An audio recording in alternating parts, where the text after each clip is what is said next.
Vous le savez, j'adore l'audio. Et aujourd'hui, un nouveau micro. On voit ça après l'intro.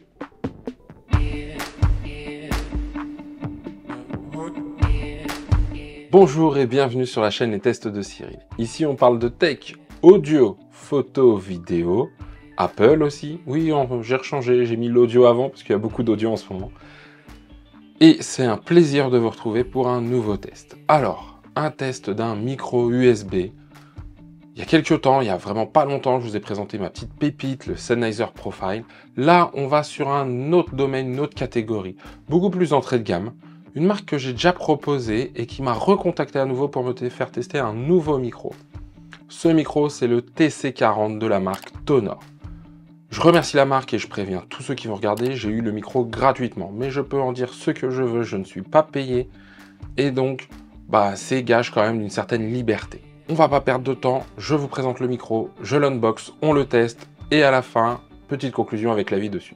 Donc voilà, direct, on rentre dans le vif du sujet, le TC40. Alors, j'ai déjà tout de suite les informations derrière. Donc, le TC40, micro à condensateur, c'est normal, c'est un micro USB. Directivité cardioïde. Échantillonnage d'entrée 192 kHz. Réponse en fréquence de 20 à 20 kHz. Sensibilité moins 40 décibels à plus ou moins 2 décibels. Le rapport signal-bruit 94 décibels, ce qui me paraît peut-être un petit peu élevé, mais on va voir ça. Et une pression maximale acoustique de 110 décibels. Ça, c'est vraiment les informations générales. Je vais unboxer cela, et pour unboxer, eh bien, je vais comme d'habitude mettre la vue du dessus. Et voilà, vous commencez à avoir l'habitude, on se retrouve pour le unboxing, la vue du dessus, vous voyez juste mon téléphone ici. On est parti. Bon, un bon petit carton, de Tonor. C'est bien emballé. Celui-ci a une particularité, c'est quoi? C'est que j'ai un bras fourni avec. Alors voici le micro, on va le regarder juste après, je me défais du carton. Le pied du micro et le bras, si on soulève, en dessous, et c'est ça qui est intéressant, regardez bien, il y a une deuxième ligne de produit. Une suspension, un filtre anti-pop, des velcro et un câble USB. Alors, je le disais, à la marque Tonor. Donc là, c'est indiqué une suspension bien tendue. Ok, pas grand chose à dire. Grand pas de vis en métal, ça c'est un très bon point. Ok. Le câble USB, alors c'est de l'USB-A d'un côté et cet USB là qu'on retrouve un peu à l'ancienne. Je regrette ça, vraiment. Je le dis ici, c'est dommage. J'aurais bien aimé de l'USB-C.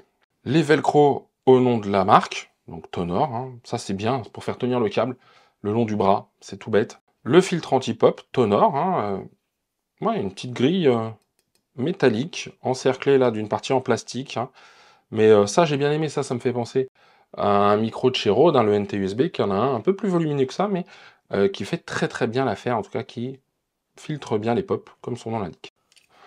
Le pied, alors ça c'est la base du pied, grosse mousse ici, ça c'est top. Je regrette là qu'il n'y en ait pas sur cette partie-là. Et ce qui est intéressant, c'est quoi? C'est que, eh bien, on peut imaginer ici un accroche-casque en même temps. Et ça, c'est pas idiot du tout.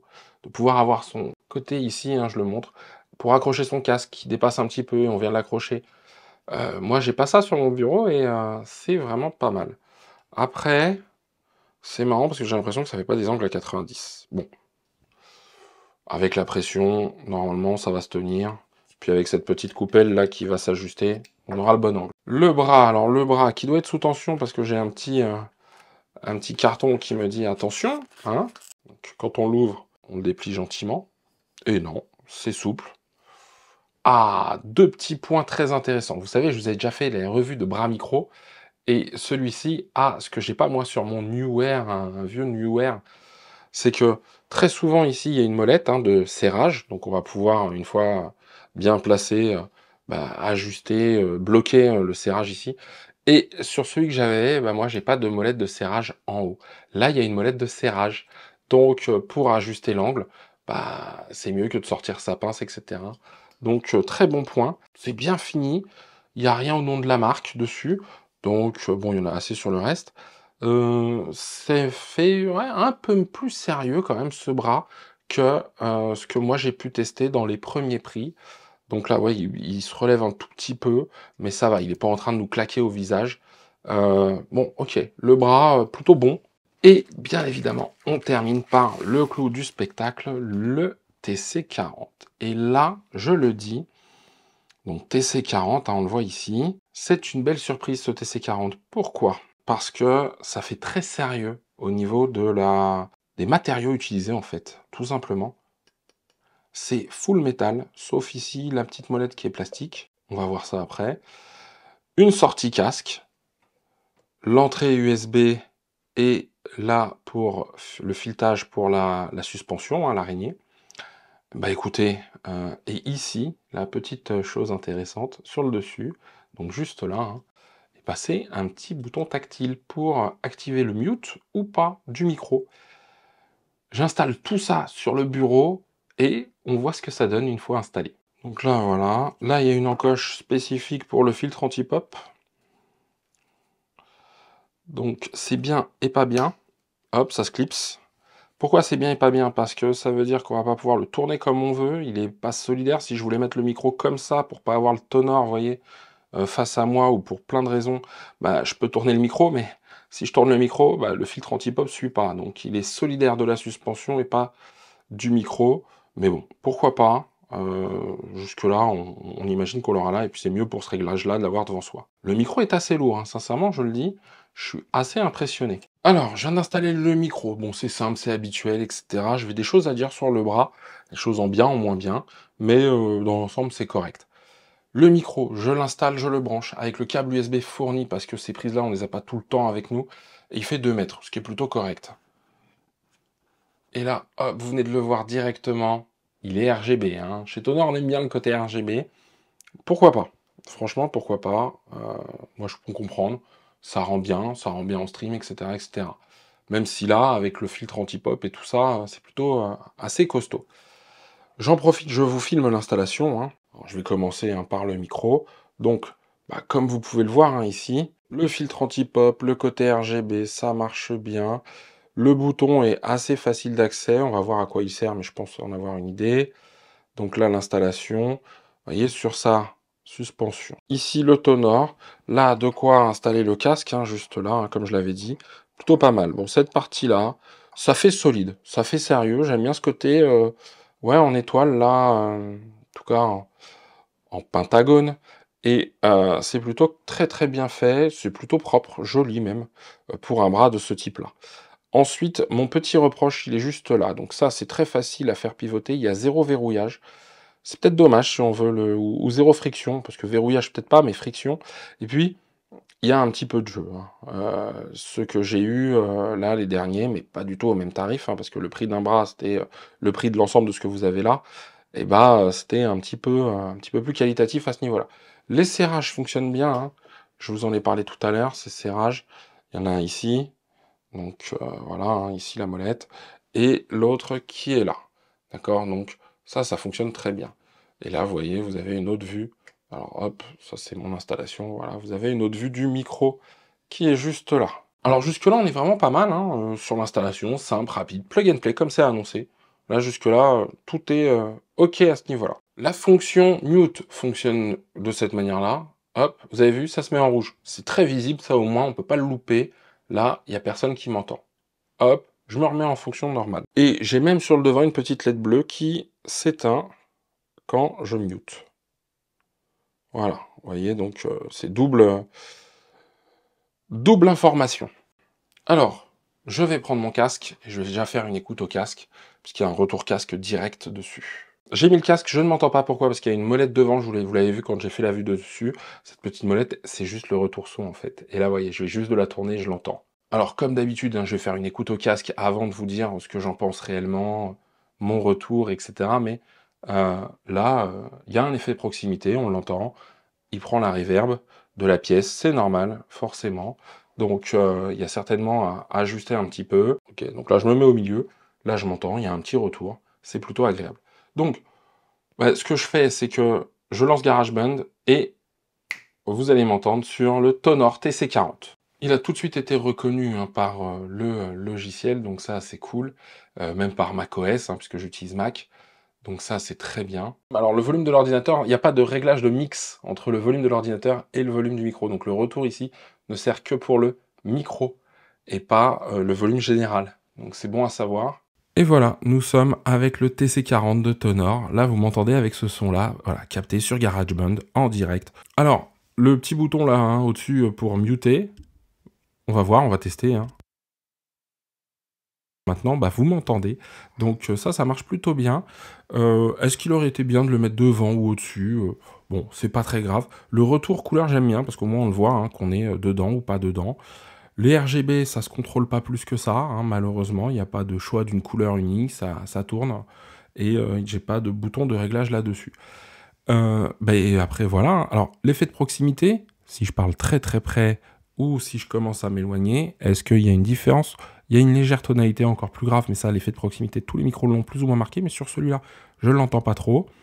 Les peu, les te, les feu, le filtre anti-pop marche bien, hein, faut le dire. Il fait son job, mais il est là, il est présent. Et c'est plutôt agréable de l'avoir et de se dire, tiens, j'ai pas à me soucier de ça. Je le trouve vachement bien fini. Un gris, il n'est pas totalement noir, il est plutôt gris anthracite, gris très foncé, parce que par rapport à la molette, je vois bien qu'il y a une différence de coloris. Je trouve ça vachement bien. Le look est plutôt correct. J'aurais adoré un petit bouton, RGB ou pas, un petit réglage pour se dire, tiens, je le stoppe, je le mets pas. Ça, c'est une question de choix. Mais voilà, la suspension, est-ce que ça transmet bien ou est-ce qu'au contraire, ça fait bien son office?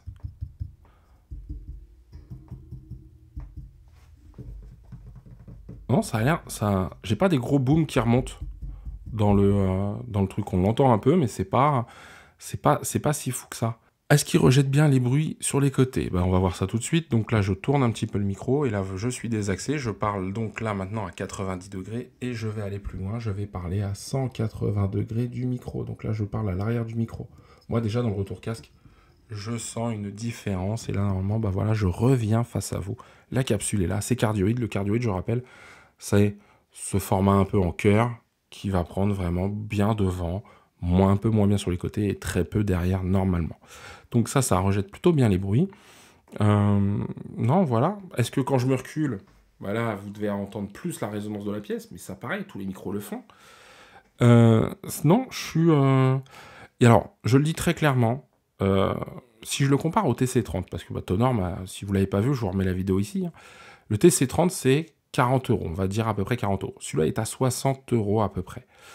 Les deux sont en RGB. Alors le TC30 à RGB, il était à 41,99 €. Là, pour 20 € de plus, je n'ai plus du tout de plastique sur le micro. Ma confiance, c'est plus du tout la même dans le micro et sa durabilité, je le dis, là, je préfère celui-là. Là, c'est une vraie suspension. L'autre aussi, il y avait une suspension, mais ça faisait un peu plus cheap. Là, il y a surtout un gros anti-pop. L'autre aussi, il y avait un anti-pop, mais de meilleure qualité ici. Et là, j'ai un bras fourni avec. L'autre, je n'avais pas de bras fourni avec. Donc, quand on met tout bout à bout, le TC40, il est plutôt bien placé, même très bien placé en termes de prix. Hein.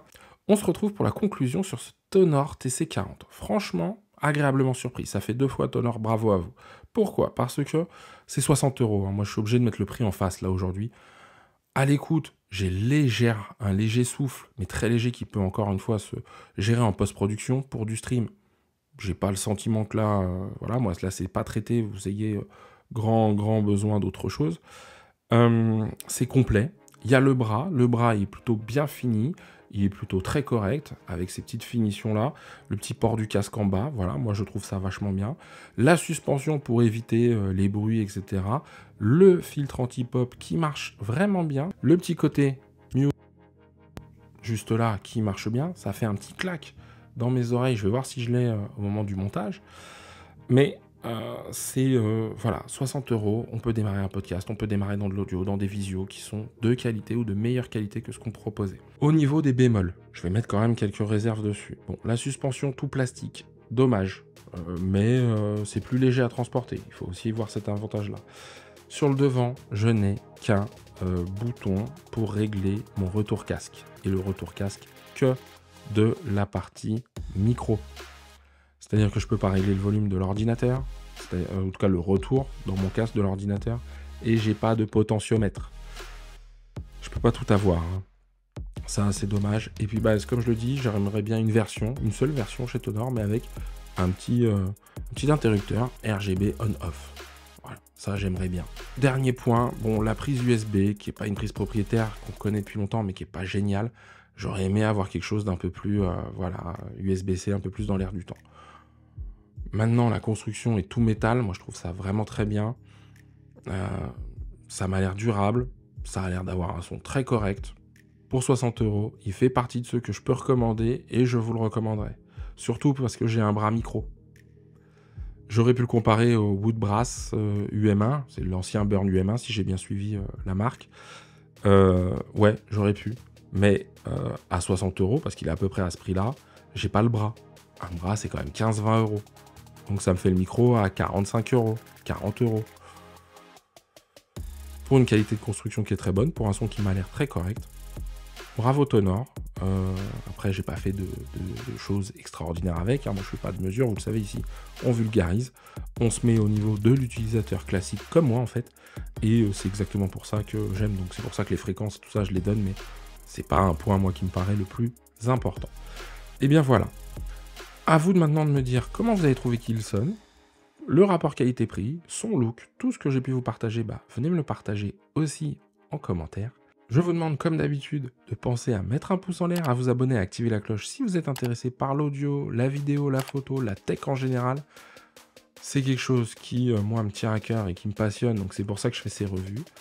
Encore une fois, merci à la marque de m'avoir fourni gratuitement ce micro sans demander quoi que ce soit d'autre. C'est-à-dire qu'ils ne me demandent pas de voir la vidéo, etc. Je suis libre de dire ce que je veux. Moi, je vous donne rendez-vous la semaine prochaine pour un nouveau test. D'ici là, prenez soin de vous.